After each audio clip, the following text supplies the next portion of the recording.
పవన్ కళ్యాణ్ గారు ఈ మా డిప్యూటీ సీఎంగా అవును బాధ్యతలు చేపట్టారు కదా. అవును సో ఆయన ఇప్పుడు సినిమాలు చేస్తే బాగుంటుంది అనుకుంటున్నారా, మరి మంత్రిగా తన బాధ్యతలు చేస్తే బాగుంటుంది అనుకుంటున్నారా? తన పొలిటికల్ అనే బాగుంటుంది. సినిమాలు అయితే ఇప్పుడు చేశాడు కాబట్టి ఇప్పుడు సినిమాలు ఆపేసి ఇప్పుడు పొలిటికల్లో వచ్చాడు కాబట్టి మాకు మంచిగా ప్రజలకు సేవ చేయాలని అనుకున్నాడు కాబట్టి మాకు మంచిగా చేస్తాడని మేము నమ్ముతున్నాము. అంటే ఆయన రెండు బ్యాలెన్స్ చేయగలడు అనుకుంటున్నారు. ఇప్పుడు రెండు పడాల మీద ప్రయాణం అవుతుంది, అటు సినిమాలు ఇటు రాజకీయం అంటే రెండు అయితే 50-50 ఛాన్సెస్ లేదు. ఏంటంటే ఇప్పుడు పొలిటికల్ వచ్చాడు కాబట్టి 100% అదే పొలిటికల్ చేస్తాడని నమ్ముతున్నాం మేము. అంటే 3 నెలల దాకా ఇంక సినిమాలు మర్చిపోండి అని కూడా చెప్పాడు కదా. కరెక్టే, కానీ ఇప్పుడు ఉన్న 4 సినిమాలు ఎలా అంటున్నారు అందరూ? 4 సినిమాలు ఉన్నాయి కదా ఆల్రెడీ అండర్ ప్రొడక్షన్లో. ఆ 4 సినిమాలు ఇప్పుడు అతను తీస్తారా తీయరా అంటే ఇంకా టైం ఉంటే బట్ తీయగలుగుతాడు. లేదు అంటే ఇంకా పొలిటికల్లో ఉన్నాడు కాబట్టి ఇంకా ఎమ్మెల్యే పదవిలో ఇంకా తన అదే కొంచెం సాగుతాడని అనుకుంటున్నాము. ఓకే, 3 సినిమా ఇప్పుడు అతను 3 నెలల దాకా నేను సినిమాలు తీయా అని చెప్పాడు. అవును. సో మరి అలా 3 నెలలు గ్యాప్ ఇవ్వడం వల్ల అభిమానులు ఏమైనా ఫీల్ అవుతారంటారా? ఫీల్ అవ్వడం ఏముంది, మాతోనే ఉంటాడు, మా ప్రజల్లోనే ఉంటాడు కాబట్టి చాలా హ్యాపీగా ఉంటున్నాం కదా. ఇప్పుడు ఎక్కడికి వెళ్ళినా మా ప్రజల్లో ఉంటాడు. సినిమా అయినా కానీ మేము అది కూడా ఎంజాయ్ చేస్తాం, ఇది కూడా ఎంజాయ్ చేస్తాం. మా కోసం ఇంకా ఎక్కువ చేస్తున్నాడు కాబట్టి మేము హ్యాపీ. సో ప్రజారాజ్యము ఫెయిల్ అయిన తర్వాత మళ్ళీ జనసేన పెట్టేసి రాజకీయాల్లోకి వచ్చి చాలా స్ట్రగుల్స్ ఫేస్ చేశాడు. బట్ ఈ 2024 ఎన్నికల్లో మేజర్గా పవన్ కళ్యాణ్ రోల్ ఎంత అయితే ఉందో, పవన్ కళ్యాణ్ ఫ్యాన్స్ కానీ జన సైనికులు కానీ మెగా ఫ్యాన్స్ కానీ రోల్ అంతే విధంగా. సో ఫైనల్గా రిజల్ట్ వచ్చిన తర్వాత ఇప్పుడు మీకు ఎలా కనిపిస్తుంది?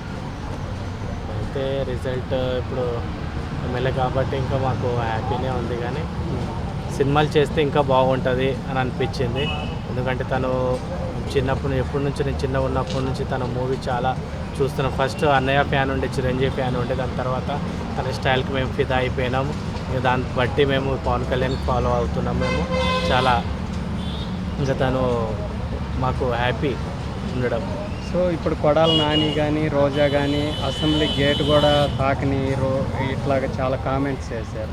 సో ఫైనల్గా వాళ్ళే అసెంబ్లీకి రాకుండా పవన్ కళ్యాణ్ అసెంబ్లీకి వెళ్ళాడు. ఎలాగనిపిస్తుంది? అది పవన్ కళ్యాణ్ పవర్ అది. ఎందుకంటే ఇప్పుడు వాళ్ళు ఏదో రోజా అన్న మాత్రము ఆమెనే ఇప్పుడు రాగలేకపోతుంది. తను ఓడిపోయింది కాబట్టి తన ముఖం కూడా చూపించలేని పరిస్థితిలో ఉంది. ఇప్పుడు పవన్ కళ్యాణ్ ఇప్పుడు ఎమ్మెల్యే అయ్యాడు కాబట్టి ఇంకా మాకు హ్యాపీ. ఓకే, అల్లు అర్జున్ గారు మన వైసీపీకి సపోర్టెడ్గా వెళ్ళారు. అవును. పవన్ కళ్యాణ్ గారికి కొంచెం ఆపోజిట్ అని చెప్పి చాలా మంది ట్రోల్ చేస్తున్నారు. దానిపైన మీ ఒపీనియన్ ఏంటి? ఇప్పుడు అల్లు అర్జున్ ఏంటంటే ఇప్పుడు తన ఏదో ఒక ఫ్రెండ్లీగా వెళ్ళాడు తప్ప ఏదో బాబాయ్కి అలా. Okay brother, Allu Arjun cinema postpone అయింది కదా, పుష్ప 2. దానిపైన మీ ఒపీనియన్ ఏంటండి? ఇప్పుడు ఏంటంటే ఇప్పుడు డిసెంబర్లో రిలీజ్ అవుతుంది కాబట్టి చాలామంది ఏమంటున్నారంటే పవన్ కళ్యాణ్ గారి వల్ల అంటే వాళ్ళ ఫ్యాన్స్ ట్రోల్ చేస్తారు, ఇప్పుడు ఎందుకు ఈ వైబ్లో ఒక 2 months డిలేగా కావాలని చేస్తారంటున్నారు. మీరు ఏమంటారు? డిలేగా అంటే ఇంకా ప్రాబ్లమ్స్ ఏముందో మనకు కూడా అంత తెలియదు కాబట్టి ఇంకా పుష్ప 2 డిసెంబర్ రిలీజ్ అవుతుందని తెలిసింది. సో మీరు సపోర్ట్ చేస్తారా పుష్ప? సపోర్ట్ అంటే ఇంకా చేస్తాం తప్పకుండా. సో ఒక మాటలో పవన్ కళ్యాణ్ గారి గురించి పవన్ కళ్యాణ్ గుడ్ వర్కర్, మంచి వర్క్ చేస్తాడు కాబట్టి మేము ఆయనకి ఎంచుకున్నాము.